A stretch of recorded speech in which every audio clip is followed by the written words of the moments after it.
Agios Georgios Süd. Agios Georgios ist ein Badeort auf Korfu. Hintergrund: Agios Georgios eignet sich sehr gut für einen entspannten Strandurlaub am Meer. Hier gibt es eine gute Mischung zwischen Erholung, Aktivität am Meer und wahlweise Ruhe oder Entertainment am Abend. Agios Georgios Süd sollte nicht mit der gleichnamigen Stadt im Norden der Insel verwechselt werden. Wenn man gegenüber der einheimischen Bevölkerung von Agios Georgios South spricht, weiß jeder, was gemeint ist. Auch die englische Variante Saint George South wird verstanden und findet sich sogar auf manchen Beschilderungen, jedoch ist dies nicht der offizielle Name des Ortes. Mit dem Flugzeug. Der einzige Flughafen der Insel Korfu befindet sich in Korfu Stadt. Von hier aus ist Agios Georgios am besten mit dem Auto zu erreichen. Am Flughafen gibt es viele Verleiher von Mietwagen. Alternativ kann mit dem Taxi gefahren werden. Hier muss mit Kosten von etwa 50 bis 70 Euro gerechnet werden. Die Fahrt mit dem Auto von Korfu Stadt aus dauert etwa 45 Minuten. Mit dem Bus. Es gibt tägliche Busverbindungen zwischen Korfu Stadt und dem dortigen Flughafen und Agios Georgios. Auf der Straße von Korfu Stadt aus die Küstenstraße am Ostrand der Insel nach Süden in Richtung Lefkimi fahren. Kurz vor Lefkimi und kurz nach Klomos auf der linken Seite befindet sich Agios Georgios rechts. Nach dem Ortsschild rechts abbiegen und der Straße für etwa 2 Kilometer folgen. Von Lefkimi aus der Küstenstraße in Richtung Norden nach Korfu Stadt folgen. Agios Georgios liegt kurz hinter Lefkimi auf der linken Seite. Mit dem Schiff Fährverbindungen gibt es beispielsweise von Italien aus nach Korfu Stadt und nach Lefkimi. Näheres dazu findet sich im Artikel zur Insel Korfu. Mobilität. Agios Georgios ist nicht sehr groß. Man kann alle touristisch wichtigen Orte innerhalb von 15 bis 20 Minuten zu Fuß erreichen. Sehenswürdigkeiten. Die hier verlinkte Übersichtskarte zeigt die touristisch wichtigsten Bereiche mit einigen Zusatzinformationen. Im lila markierten Bereich finden sich Einkaufsmöglichkeiten, Bars und Restaurants. Öffentlich zugängliche Pools sind hellblau markiert, Wassersport dunkelblau. Mit einem roten Marker sind empfehlenswerte Bars oder Restaurants markiert. Straßen und Plätze. Direkt an der Küste zum Mittelmeer befindet sich eine knapp 3 Kilometer lange Flaniermeile, an der sich Geschäfte, Bars und Restaurants angesiedelt haben. Es ist die einzige Straße im Ort, die über einen Gehweg verfügt und durchgehend beleuchtet ist. Touristisch interessant ist insbesondere die westliche Hälfte der Flaniermeile. Dort befinden sich die meisten Gastronomiebetriebe und Geschäfte. Bootsausflug nach Paxos und Antipaxos. Unweit von Agios Georgios liegen die Inseln Paxos und Antipaxos, einige Kilometer südlich von Korfu, im Ionischen Meer. Costas Boottrips bietet Bootsausflüge zu den beiden wirklich schönen Inseln mit ihren gemütlichen Altstädten an. Abfahrt ist vormittags, mit der Rückkehr nach Agios Georgios ist am späten Nachmittag zu rechnen. Das Boot bietet Platz für etwa 30 bis 40 Personen und hat sowohl einen Innenbereich als auch ein offenes Deck. Je nachdem, ob man Schatten oder den erfrischenden Fahrtwind erleben möchte, kann man drinnen oder draußen Platz nehmen. Als besonderes Highlight fährt das Boot ein Stück in eine Höhle direkt am Wasser hinein, was ein sehr schöner Anblick ist. Wenn es das Wetter zulässt, ankert das Boot einige 100 Meter vor Paxos und wer will, kann vom Oberdeck etwa 3 Meter ins Wasser springen. Das Boot hat eine Leiter, so dass man leicht wieder an Bord kommen kann. Anschließend fährt das Boot zunächst Paxos an. Nun hat man einige Stunden Aufenthalt und kann sich die kleine Insel in Ruhe ansehen. Zur vereinbarten Uhrzeit wird anschließend weiter in Richtung Antipaxos gefahren. Auch hier gibt es einige Stunden Aufenthalt, bevor die Rückfahrt beginnt. Von Antipaxos aus dauert die Rückfahrt mit mehr als 2 Stunden recht lange. Möchte man die Fahrt auf dem Oberdeck genießen, so sollte man unbedingt an ein Halstuch denken, es wird extrem windig. Costas Boottrips hat einen Stand direkt an der Flaniermeile in der Nähe des Ufers. Der genaue Standort ist auf dieser Karte markiert. Es ist das Beste, wenn man einfach dorthin geht und die Ticketverkäufer anspricht. Sie sprechen fließend Englisch und manche auch etwas Deutsch. Dort erfährt man die Preise sowie Abfahrtszeiten und Ort. Wassersport. Am Strand gibt es verschiedene Wassersportaktivitäten. Direkt vor der großen Ferienanlage Sandy Beach Resort findet sich ein Holzstand, der Tickets für verschiedene Erlebnisfahrten auf dem Meer verkauft. Die einzelnen Fahrten sind recht teuer, Allerdings gibt es unter dem Namen Deutsch ein Kombi-Angebot, welches 4 verschiedene Fahrten für aktuell, Stand 2019, 60 € beinhaltet. Ein anderer Anbieter weiter nördlich vermietet Jetskis.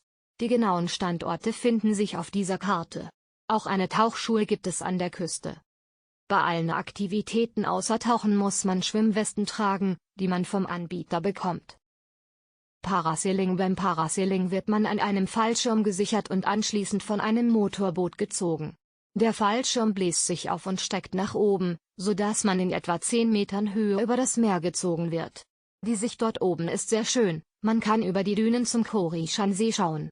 Gestartet wird auf einer Plattform im Wasser, sodass man hier trocken bleibt. Die Landung erfolgt sanft im Meer in der Nähe der Plattform. Zur Plattform und wieder zurück an die Insel wird man mit dem Motorboot gefahren. Die Fahrt ist nicht rasant, aber sehr schön. Es können 2 Personen gemeinsam am Fallschirm fixiert werden. Bananenboot. Das Bananenboot ist ein längliches Boot in Bananenform, auf dem mehrere Personen hintereinander Platz nehmen können. Die Fahrt ist recht rasant und es kann passieren, dass man vom Boot fällt. Sofa. Ein großes aufblasbares Sofa, das hinter einem Motorboot gezogen wird, für etwa 4 Personen. Recht rasante Fahrt. Es kann passieren, dass man vom Boot fällt. Flying Banana. Dieses aufblasbare Boot stellt sich im Wind auf und hebt unter Umständen auch ab. Hier muss man sich gut festhalten, da man sonst vom Boot fällt. Weniger starke Personen sollten sich eher für eine andere Variante entscheiden. Ringos. Mehrere kleine aufblasbare Ringe für jeweils eine Person, die hinter einem Motorboot gezogen werden. Man muss sich sehr gut festhalten, was anstrengend sein kann. Es kann passieren, dass sich ein Ring überschlägt und man ins Meer fällt. Das ist nicht gefährlich, kann aber unangenehm sein. Es ist wichtig, dass man den Ring in diesem Fall sofort loslässt. Einkaufen. Im gesamten Ort befinden sich kleine Geschäfte, die alles für den täglichen Bedarf führen. Die Auswahl ist breit genug und man findet das Wichtigste, sogar wenn man selbst kochen möchte. Die meisten Geschäfte finden sich an der Flaniermeile. Die Preise sind teilweise etwas höher als im deutschsprachigen Raum. Das liegt aber nicht daran, dass die kleinen Geschäfte überteuert sind. Vielmehr handelt es sich um Artikel, die fast alle per Flugzeug oder Schiff auf die Insel gebracht werden müssen. Dies treibt den Preis nach oben. Auf der Insel existieren 2 Filialen der Discounterkette Lidl, in Korfu Stadt und in Lefkimi. Wer einen größeren Einkauf benötigt, kann dorthin fahren. Preislich macht es aber nicht wirklich einen Unterschied. Die Lidl-Filiale in Lefkimi liegt deutlich näher als die Filiale in Korfu Stadt. Sie ist auf dieser Karte markiert. Küche. Möchte man selbst kochen, so finden sich die wichtigsten Dinge in den Supermärkten. Allerdings ist das Angebot an Zutaten nicht sehr umfangreich, da es auf Touristen ausgerichtet ist, von denen die meisten nicht selbst kochen möchten.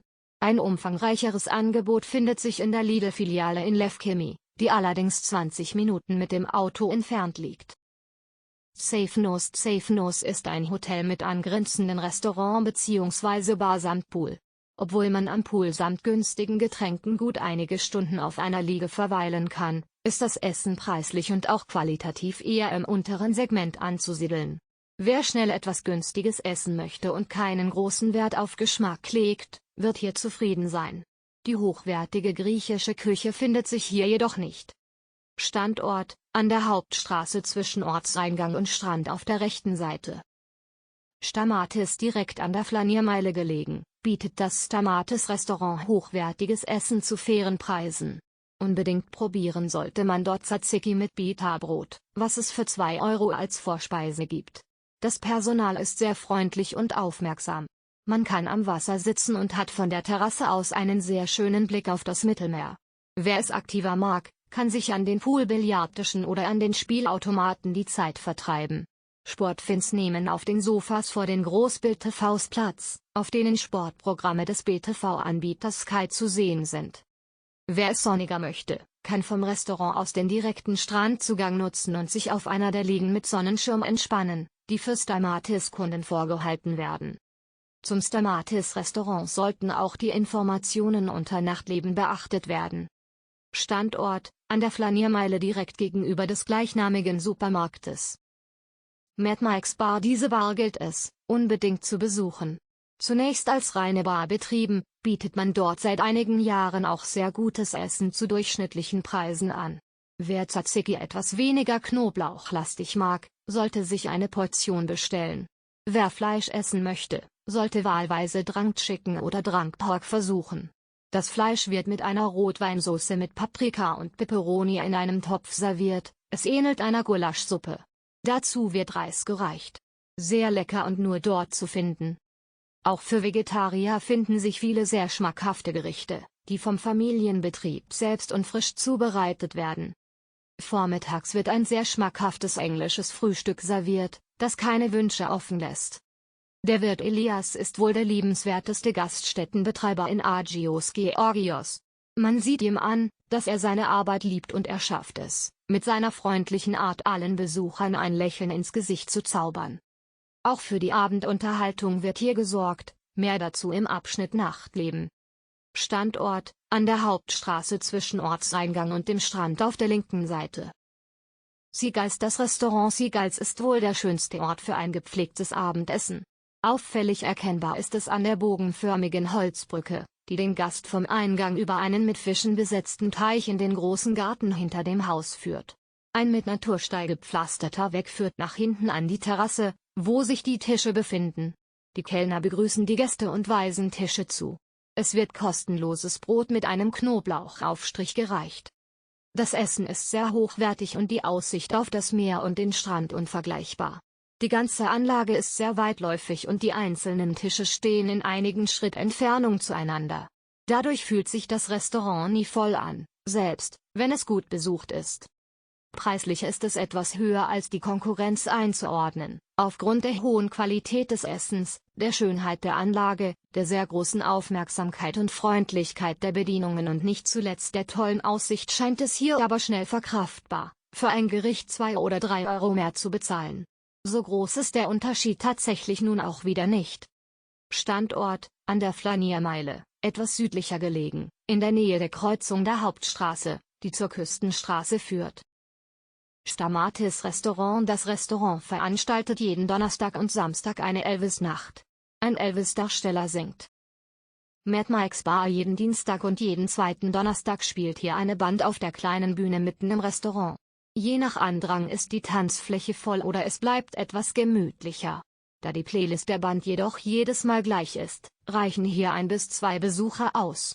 Ein besonderes Highlight ist die Tanz- und Gesangsanlage des Wirts, der als Laiendarsteller im örtlichen Theater durchaus schauspielerische Kompetenzen hat. Freitags veranstaltet die Bar eine Greek Night, eine griechische Nacht also. Eine Band spielt traditionelle, griechische Musik und eine Tänzerin und ein Tänzer führen griechische Tänze auf. Das Publikum lernt einige Schritte und wird zum Mitmachen animiert. Sehr unterhaltsam. Serviert wird Hühnchen mit Pommes frites oder einer Folienkartoffel.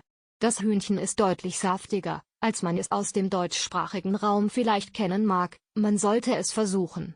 Allerdings ist es wichtig, vorher einen Tisch zu reservieren, da die Portionen genau abgezählt sind.